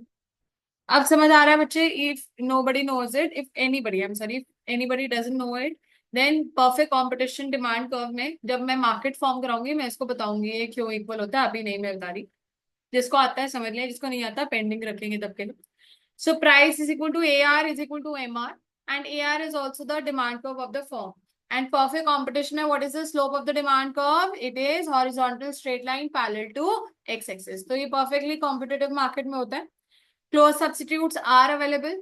ठीक है ना, तभी तो मैं shift कर सकती हूँ। ठीक है जी। But the price is determined by market forces of demand and supply, है ना। देखो डिमांड और सप्लाई तो यहाँ पे रोल प्ले कर रही हैं। ठीक है जी। Next is perfectly inelastic demand curve. देखो जी, यहाँ पे ना लिखना क्या है आपने अपने नोट्स में, जहां पे परफेक्टली इलास्टिक डिमांड कर्व है वहां पे एक पॉइंट लिख लो। यहाँ पे लिखो क्लोज सब्स्टिट्यूट्स। क्या आपको पूछा जाएगा, क्वेश्चन कैसा आएगा कि कौन से केस में जो डिमांड कर्व है परफेक्टली इलास्टिक होगा? तो जहां पे क्लोज सब्स्टिट्यूट्स एग्जिस्ट करते हैं, लिख लो। ठीक है, क्लोज सब्स्टिट्यूट्स एग्जिस्ट करते हैं, या फिर जहां पे हमारी डिमांड कौन सी मार्केट है? Perfect competition market. ठीक है, जहां पे क्लोज सब्स्टिट्यूट है या फिर जहां पे परफेक्ट कंपटीशन मार्केट। ठीक है जी। Okay, Mishti, do you want to ask anything? Then perfectly inelastic, जहां पे मेरी डिमांड चेंज नहीं होने वाली है, even if the price increases और decreases. Example emergency goods that we already discussed. दवाई चाहिए जी, मैं बीमार हूँ, 2 रुपए 5 रुपए 10 रुपए चेंज भी हो गए तब भी मेरी डिमांड चेंज नहीं होगी, it is going to remain the same. ठीक है, so these are necessity goods. So demand curve is perfectly inelastic या फिर elasticity zero in case of a necessity goods या फिर emergency goods. Write this down. Perfectly elastic, inelastic के आगे necessity या फिर emergency goods. And demand curve is vertical line parallel to y-axis. ठीक है जी? So the demand does not change irrespective of changes in the price of the commodity. No matter how much the price increases, if I need a medicine, I will buy it. No matter how much the prices fall, I am not going to stock medicines at my home. Right? Next is unit elastic, unitary elastic, rectangular, hyperbola. So there the demand is equal to 1. Now important point is कि यहाँ पे unit लिखा होता है कभी कभार ना किताबों में, when the demand is unit, तो बच्चे भूल जाते हैं कि यूनिट का मतलब इलास्टिसिटी है equal to 1. So this is something very basic. Test जब मैं चेक कर रही थी ना, मैम यूनिट नहीं समझ आ रहा क्या होता है, अरे भाई यूनिट का मतलब 1 होता है. ठीक है जी. So unit elastic, unitary elastic, rectangular, hyperbola means where the demand is equal to elasticity of demand is equal to 1. Very good. So in case यहाँ पे जितना भी परसेंटेज चेंज इन प्राइस होगा एग्जैक्टली इक्वल टू होगा percentage change in quantity demanded. होगा तो downward sloping, but क्योंकि जो एरिया है रेक्टेंगुलर हाइपरबोला कर्व के नीचे वो क्या होता है हर जगह पे इक्वल सेम होता है ना. सो दैट्स व्हाई यहाँ पे हमारी इलास्टिसिटी क्या होने वाली है इक्वल टू 1. एंड दिस लिख लो is in case of comforts. Comforts मतलब पंखा. अगर पंखे का प्राइस 5% से कम होगा तो उसकी डिमांड भी मार्केट में कहते हैं 5% से बढ़ेगी. ठीक है, सो कंफर्ट्स. ठीक है, ये क्वेश्चन आ जाता है, डोंट स्किप इट. ठीक है, क्वेश्चन कैसा आता है कि when is the demand equal to 1 in what kind of goods, so answer is comforts. या फिर कंफर्ट्स के केस में हमारी इलास्टिसिटी क्या होती है then again equal to 1. That's why I am pressurising it. मैं आपको ये नहीं पढ़ा रही देखो जी एग्जाम्पल करके, नहीं, तो मुझे पता है पेपर में आने क्या वाला है. ठीक है, next is when is the elasticity greater than unitary या फिर ग्रेटर देन 1 या मोर इलास्टिक. ठीक है जी. So elasticity is more when the percentage change in quantity demanded is more than percentage change in price. This happens only in case of luxury goods. ठीक है जी.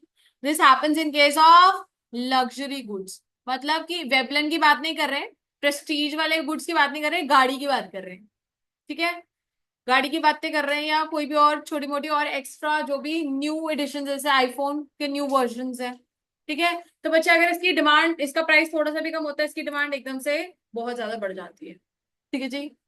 जैसे दिवाली के time पे दिवाली बोनांजा वगैरह लगते हैं, है ना, प्राइजेस हमें पता होते हैं कि इस टाइम पे सस्ते होने वाले हैं, तो लोग जो है अपनी डिमांड को तब तक डेफर कर देते हैं कि उस टाइम पे प्राइस कम होगा, तो सारे ही लोग जो है उस टाइम पे प्राइजेस सॉरी प्रोडक्ट्स बाय करने लग जाते हैं. ठीक है जी. सो इस केस में हमारी स्लोप क्या होगी, फ्लैटर होगी. लिख लो, slope of the demand curve is downward sloping but flatter. Less than 1 में क्या होने वाली है, स्लोप स्टीपर. यहाँ पे क्या होगा बच्चे, when the percentage change in quantity demanded is less than percentage change in price, the demand curve is steeper and this is in case of necessities. वही मेरा फेवरेट टमाटर का एग्जांपल, जब से मैंने यहाँ पे पढ़ाना शुरू किया उस टाइम पे नए नए टमाटरों का प्राइस बड़ा था. ठीक है, 250 रुपए किलो गया था, 250 पर केजी गया था.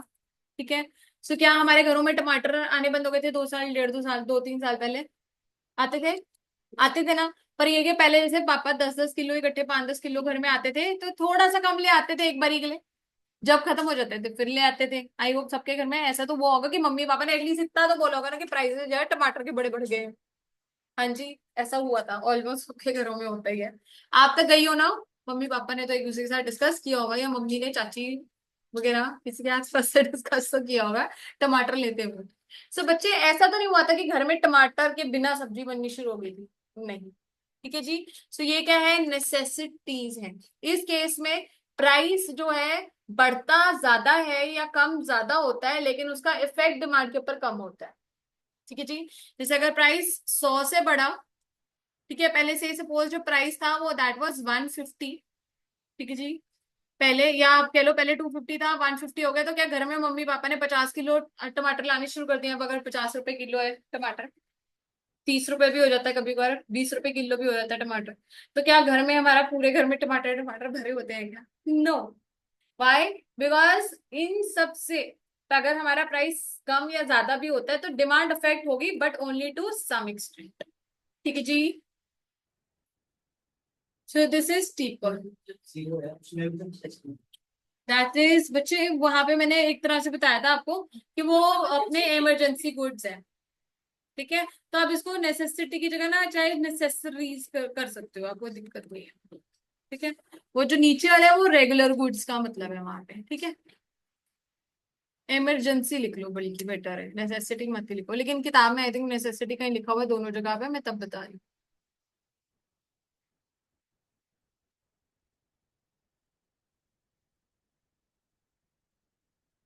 देखो ये सिंपल सा, आप सुनो, मैथमेटिकल वो है। If your numerator is greater than denominator, answer will be more than one. If your numerator is less than denominator, answer is going to be less than 1.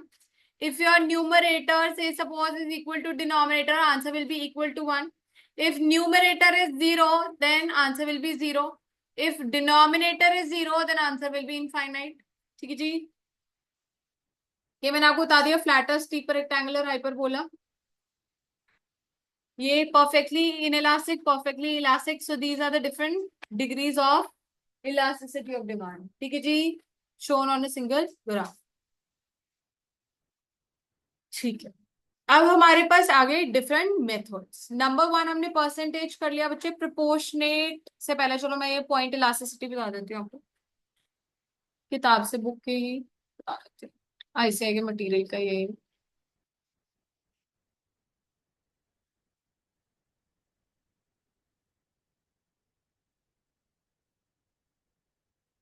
Percentage तो मैंने आपको बता दिया। प्रोपोर्शनेट मेथड बच्चे, proportionate method का formula क्या होता है? Delta Q divided by delta P into P divided by Q.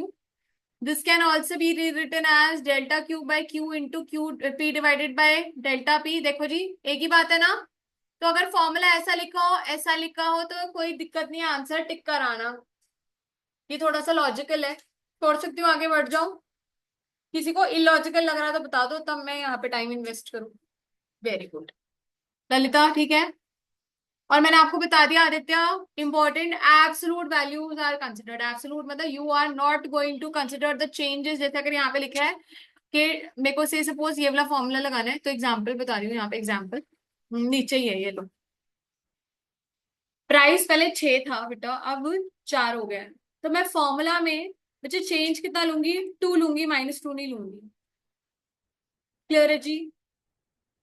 Demand मेरी 5 से इंक्रीज हुई तो 5 ही लेंगे, वो तो दिक्कत नहीं, बाकी सब में। सो आंसर 1.5 कैलकुलेशन में आया, लेकिन मैं टिक क्या करूंगी? ठीक है जी। And if price elasticity is more than 1, then demand is more elastic. If it is less, then it is less elastic. Now solve this question. Example number 2 लिखो जल्दी जल्दी, एक्स्ट्रा शीट ले लो अगर नहीं है जगह।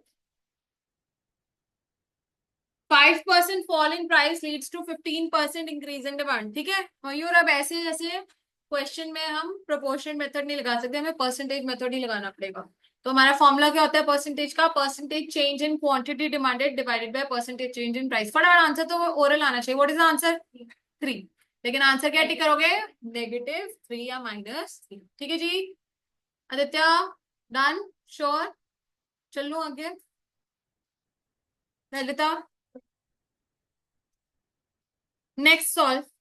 ये सारे सॉल्व करेंगे, दिख रहा है आदित्य?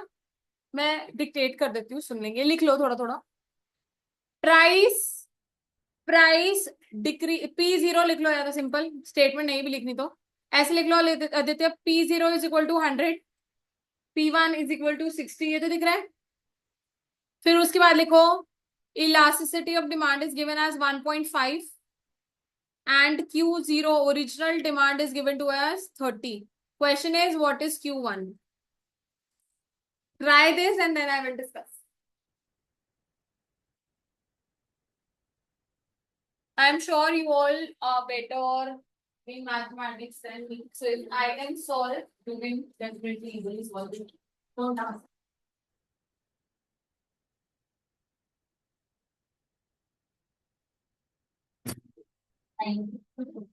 We'll discuss.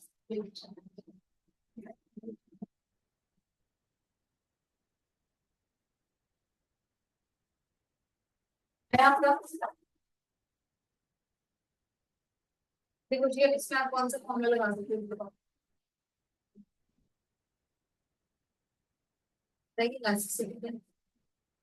मुझे क्यों जीरो मुझे पहला पॉइंट तो मेरे पास इमोजी है,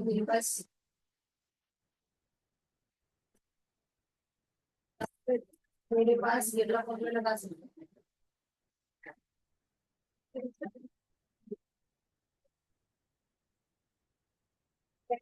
At elasticity is equal to 1.5। Price मेरे पास इनिशियल वाला ये जीरो में लिखा हुआ है, 100 लिखा है। ये मेरे पास है कितना 40 इंटू डेल्टा पी क्यू मेरे पास है नहीं, डेल्टा पी मेरे पास है 40। Solve to will get the value of delta Q.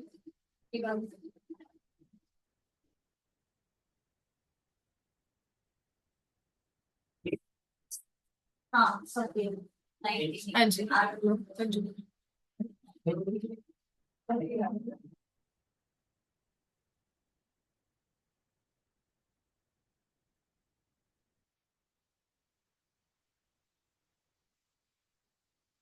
देखो जी, the first step for those who are encountering any sort of problems, just understand what all are you given. I have two methods, ठीक है, percentage या proportional. तो पहले मेरा तो doubt यही होना चाहिए कि परसेंटेज लगाऊंगे प्रोपोर्शनल लगाऊं।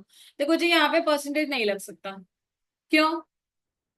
क्योंकि मेरे को चेंज नहीं ना गिवन, मेरे पास Q1 ढूंढना है तो मैं चेंज नहीं ढूंढ सकती, या तो चेंज गिवन होता है या Q1, दोनों में से एक गिवन होता। ठीक है, ये था। तो मैं परसेंटेज वाला मेथड नहीं लगा सकती, मुझे प्रोपोर्शनेट लगाना पड़ेगा। प्रोपोर्शनेट मेथड क्या फॉर्मूला है? Delta Q by delta P into P by Q. सबको दिख रहा है ये? ठीक है, दिख रहा है बच्चों? डेल्टा क्यू ही तो मेरे पास है नहीं।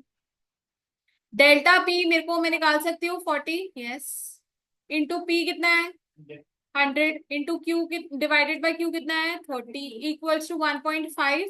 Can I substitute? Let's substitute, आ जाओ करो। 2 2 जा 2, 5 जा, फिर 5 6 जा, ठीक है। So 12 into 1.5 is 18। So delta Q is equal to 18। ठीक है जी, ये चेंज इन क्यू है। मेरे को क्वेश्चन क्या पूछा है? Q1। Earlier the quantity was 30। Listen very carefully, what is happening to the price? It is falling. So what should happen to demand? क्या होनी चाहिए डिमांड? इंक्रीज। तो प्लस करूंगी ना चेंज, आंसर इज हाँ, उसे भी आया 48 आपका। ठीक है, आपकी मैथ ज्यादा बढ़िया है, मेरी इतनी नहीं है। ठीक है, so it's absolutely fine as long as you can solve it. But for a person like me, I like going baby steps and the easier way so that I get 100% answer. मेरे को उससे कुछ नहीं है जल्दी जल्दी से, because I am honestly I left mathematics when I was in 9th standard because I was obviously I wasn't good at mathematics. ठीक है ना, तभी कोई छोड़ता है। ठीक है, तो मैथ्स छोड़ी और मैं बस ठीक है पेपर दे रही हूँ, तो मैं उतना कर लेती हूँ जितना मुझे पता है कि हाँ जी मैं इसको 100% सॉल्व कर सकती हूँ। So if you getting it perfectly well, very good, कोई दिक्कत नहीं है। हाँ, वो आपने ऐसे कर लिया होगा, फिर percentage change in quantity demanded divided bye price आप निकाल लिया होगा। 40 डिवाइडेड बाय 100 इंटू 100 करके 40% ऐसे किया होगा। फिर मेरे को लगता है जो और यहाँ पे इक्वल टू 1.5 था, इसको क्रॉस मल्टीप्लाई किया होगा तो आपके पास percentage change in quantity demanded आया होगा, और उसको फिर आपने इतना लंबा कर दिया बेटा, फिर ज्यादा लंबा नहीं पड़ा वो, ज्यादा लंबा पड़ गया, निकाल तो सकते थे, बट ठीक है, ये सिंपल वर्जन, कोई दिक्कत नहीं है, as long as you getting the answer it's absolutely fine. अच्छा जी, हमने ये वाला कर लिया, नेक्स्ट सॉल्व दिस। अब आपको दिखेगा नहीं, मैं डिक्टेट कर रही हूँ, लिखो देते हो। P0 is equal to 9, Q0 is equal to 100, 100 नहीं 800, sorry 800। if price falls by, if price falls by 25% and quantity demanded rises by 160, ठीक है जी, find elasticity of demand, find elasticity of demand।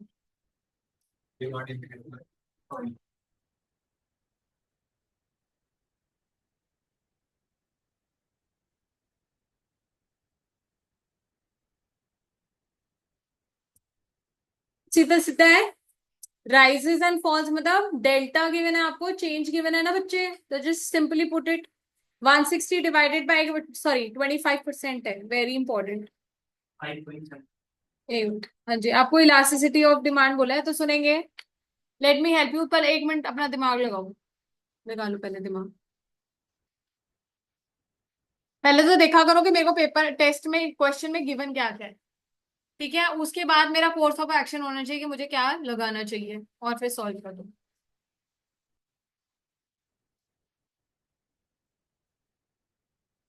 So I think it will be better if I use this thing percentage method here. Even proportionate भी कर सकते, कोई दिक्कत नहीं है। P0 अगर 9 था और अगर फॉल कर रही बाय 25%, तो 9 माइनस 25% करके भी आपका आंसर आ सकता है। 6 मतलब P1 क्या आया फिर, 6 आया ना, 6.7। परसेंटेज मेथड कर लो, बेटर है। आ जाओ, परसेंटेज मेथड करा रही हूँ, percentage change in quantity demanded I want, percentage change in price मुझे गिवन है, ठीक है, which is equal to 25%। For this I need to open this, and मैं क्या करूंगी, कौन सा फॉर्मूला लगाती हूँ फिर आदित्य, बच्चे कौन सा फॉर्मूला लगाती हूँ मेरे बच्चे बता, delta Q divided by Q into 100, हाँ जी यही होता है। डेल्टा क्यू मेरे को गिवन है 160, क्यू मुझे गिवन है 800 into 100, so what should be answer, 200 के 20, हाँ जी 20%। So 20% divided by 25% is 4 divided by 5 is 0.80 answer. ठीक है? These are the types of question that are asked. But obviously for that you need practice. So let's see. Yes. हाँ जी, ये लो ये लो, ऊपर ये खचर पचर है, ऐसे पूछ लो मेरे से, ले ये देख, चेंज कितना है, इनिशियल कितना है, इंटू 100, ठीक है बेटा। आप कितने कहते हैं, 5 पॉइंट समथिंग, क्या कह रहे थे आप, प्राइस ठीक है, fair enough.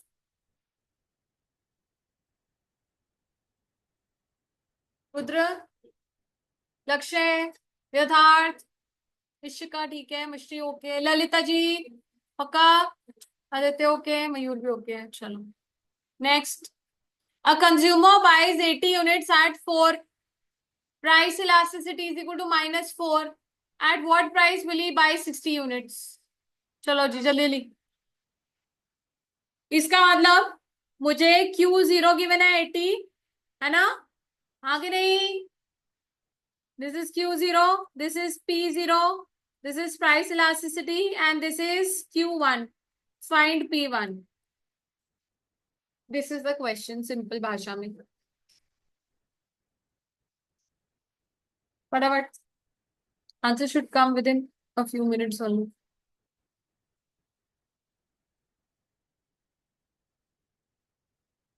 Can I use proportionate method? That seems better here. चलो बोलो बेटा मिष्टी। हाँ हाँ हाँ, PED is price elasticity of demand is -4.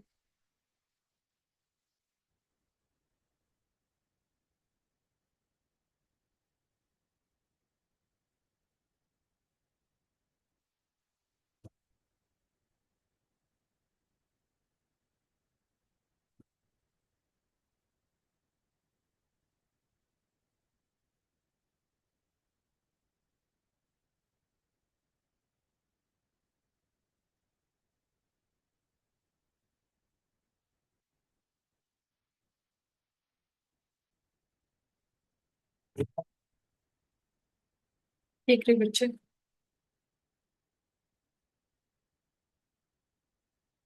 कौन सा सॉल्ट 100 आ रहा है? 100 नहीं हो सकता बेटा, क्योंकि प्राइस 4 से सीधा 100 ही जाएगा। Recheck your calculations. Yatharth what is the answer? हाँ जी, Yatharth what is the answer? Solving. Rudra are you still solving? Where are you all stuck? अभी ऐसा ऊपर क्वेश्चन किया है, it shouldn't be your headache. Ishika what is the answer? 14। ये price elastic है, सब कुछ होना है। बच्चे मेरे, ये दिस इज ईडी है। -4 equals to delta Q is 20, delta P I don't know, into P is 4, 180. Q is 80. Solve. So simple. Ones are 20s are 20 20 cancel.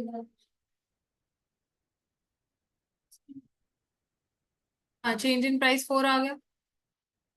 So what is P1? 4 plus 4 is equal to 8. ठीक है जी, कहाँ गड़बड़ हुई थी?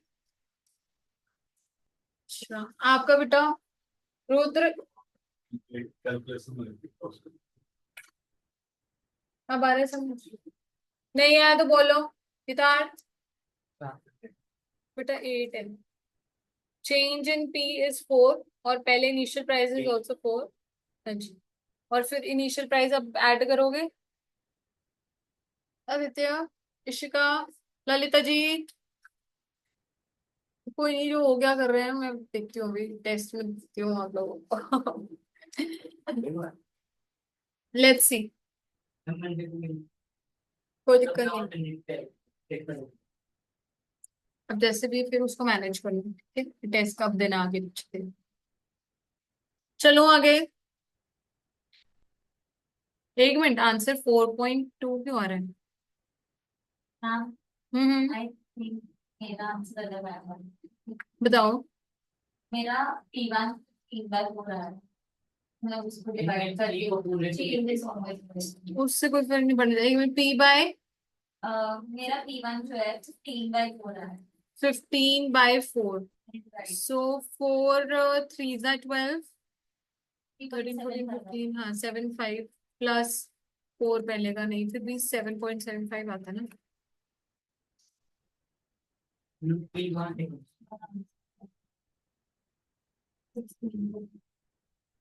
ऐसे problem ये हो गया मैम, तो P1 वैल्यू है ना। हाँ जी। P1 अब बस आपका नीचे नीचे का आंसर गलत आ रहा है। नीचे। फिर -4 आएगा ना वहाँ पे, दैट इज 4। तो जब कंसीडर तो 4 ही करेंगे। नहीं, हाँ हाँ, 4 लेते हैं। कंसीडर 4, ये पीछे पूरी वैल्यू वहां ले चलो।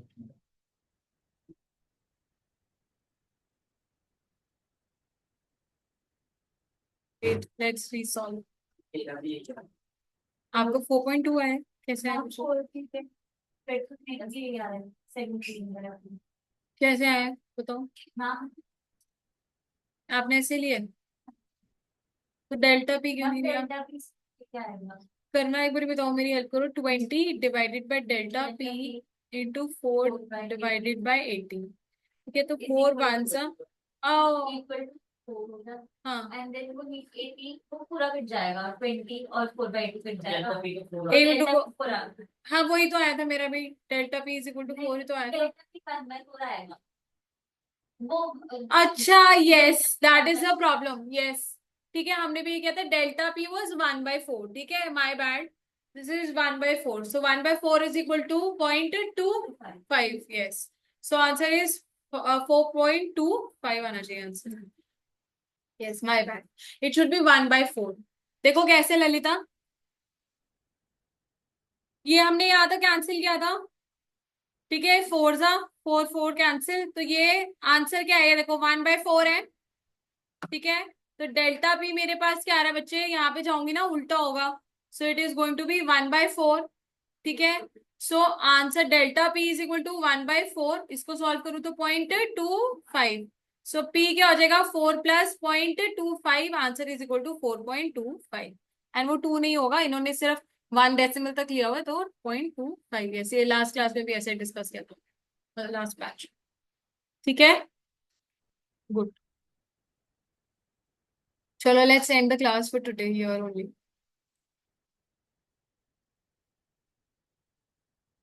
एक बारी आप सब, क्योंकि एक आदत थी कि बच्चों का आ रहा था आंसर,